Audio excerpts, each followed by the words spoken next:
فتح جنگ شدائے APS کو خراج عقیدت پیش کرنے کے لیے MC ہال میں دعائیہ تقریب کا انعقاد۔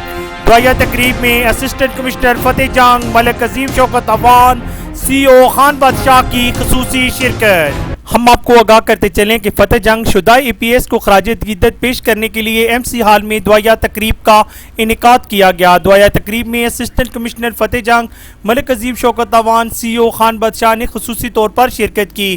اس تقریب کے موقع پر اسسٹنٹ کمشنر ملک شوکت عظیم عوان نے خطاب کرتے ہوئے کہا کہ سانحہ آرمی پبلک سکول کو 6 سال بیت گئے، قوم کا غم آج بھی تازہ ہے، ان کی عظیم قربانی کو سنہرے حروف میں یاد رکھا جائے گا۔ مزید جانتے ہیں نمائندہ شناسہ ٹی وی نیوز فتح جنگ محمد وسیم سے۔ وسیم ہمیں مزید معلومات سے آگاہ کیجیے گا۔ عقیدت پیش کرنے کے لیے MC ہال میں دعائیہ تقریب کا انعقاد کیا گیا ہے۔ دعائیہ تقریب میں اسسٹنٹ کمشنر عظیم شوکت عوان، چیف آفیسر خان بادشاہ، علی گرامر اسکول کے پرنسپل محمد علی اور سماجی رہنما رفاقت عوان، دیگر کمیٹی عملہ اور شہری اور طلباء کی بڑی تعداد نے شرکت کی۔ APS کے جان نثاروں نے اپنی بہادری سے جانیں دے کر دہشت گردوں کے مذموم ارادے کو خاک میں ملا دیا۔ جی بہت شکریہ وسیم علی ہمیں معلومات سے آگاہ کرنے کا۔ ساتھی رپورٹر وسیم علی کے ساتھ کیسر دلاور جدون، شناسہ ٹی وی، حسن عبدال۔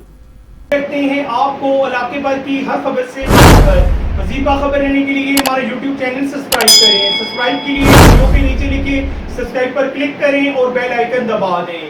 شناسہ ٹی وی رکھے آپ کو ہر خبر سے باخبر۔